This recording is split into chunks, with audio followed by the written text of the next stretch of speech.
Do you want more success, more growth, more results? Then it's time for the Boundless Success Accelerator from the Modern Observer Group.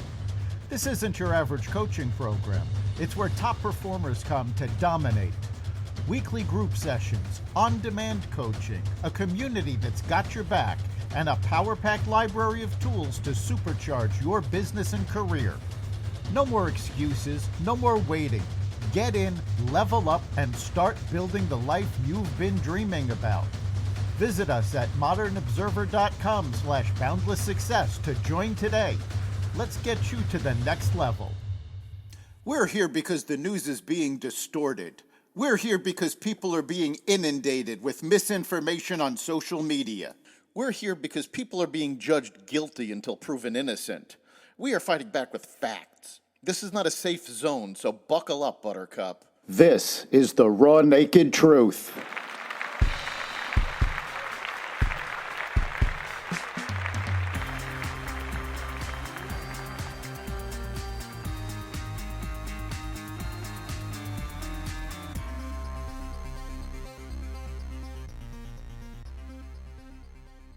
A Russian general killed. Big operations from ICE. Fetterman suggests armed response against Iran, and more. Welcome to the Raw Naked Truth. I'm your host, Eric Lopkin, and here's the news you need to know. A Russian general was killed Friday in a car bombing outside of Moscow, according to Russia's top criminal investigation agency. The investigative committee said that Lieutenant General Yaroslav Moskalik, a deputy head of the main operational department in the General Staff of the Russian Armed Forces, was killed by an explosive device placed in his car in Balashikha. The explosive device was rigged with shrapnel, investigative committee spokesperson Svetlana Petrenko said. The perpetrator of the blast is unclear. The attack comes as White House envoy Steve Witkoff arrived in Moscow Friday for a meeting with Russian President Vladimir Putin. The Trump administration is trying to broker a deal to end the war in Ukraine. Meanwhile, President Trump and Ukrainian President Zelensky met in Rome ahead of Pope Francis's funeral on Saturday, their first face-to-face discussion since an Oval Office spat in February. White House Communications Director Stephen Chang called the visit a very productive discussion and said details would be released later. Zelensky also spoke positively of the meeting, saying in a social media post, "Good meeting. We discussed a lot one-on-one, hoping for results on everything we covered, protecting lives of our people, full and unconditional ceasefire." The visit came as the U.S. continues its efforts to broker the peace deal. Images of Trump and Zelensky huddling in St. Peter's Basilica for their roughly 15-minute talk went viral. Meanwhile, President Trump took to social media on Saturday while flying home from Pope Francis's funeral to express doubt about Russian President Vladimir Putin's sincerity in pursuing an end to the war. He wrote, "There was no reason for Putin to be shooting missiles into civilian areas, cities, and towns over the last few days. It makes me think that maybe he doesn't want to stop the war. He's just tapping me along." He went on to threaten financial repercussions against Russia to get Putin to negotiate in good faith, floating remediation via banking or secondary sanctions. Trump did not place new tariffs on Russia as part of his global reckoning earlier this month. In a groundbreaking joint effort, U.S. Immigration and Customs Enforcement, Miami, and Florida law enforcement agencies arrested nearly 800 illegal immigrants during the first 4 days of Operation Tidal Wave, a massive multi-agency immigration enforcement crackdown.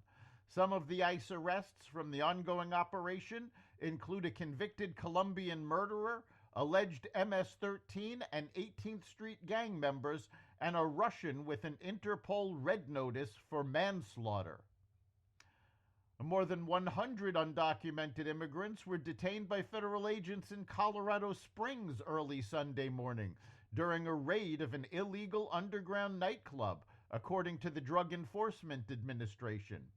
Between 200 and 300 people were inside the club, and 114 of them were living in Colorado illegally, said Stefan Tubbs, a spokesperson for the DEA's Rocky Mountain Division. More than a dozen active duty military members were also inside the club as patrons or security guards, he said. The raid, which had reportedly been in development for months, started at about 3:45 a.m. Sunday at 296 South Academy Boulevard in Colorado Springs, the state's second largest city and about 70 miles south of Denver.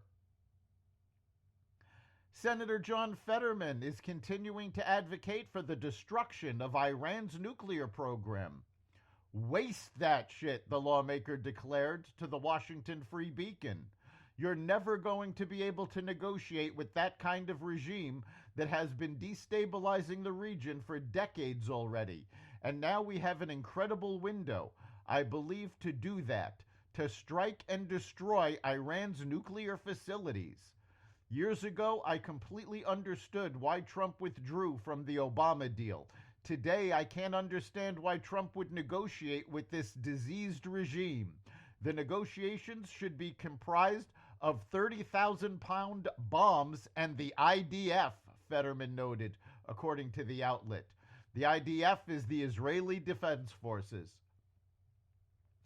President Trump said he would absolutely sign a bill banning congressional stock trading, saying he was concerned lawmakers could be using insider information for an advantage. There has long been some bipartisan support for legislation that would limit how members of Congress could buy and sell stocks, as their access to classified intelligence and internal knowledge about the progress of lawmaking offers a leg up on others in the market.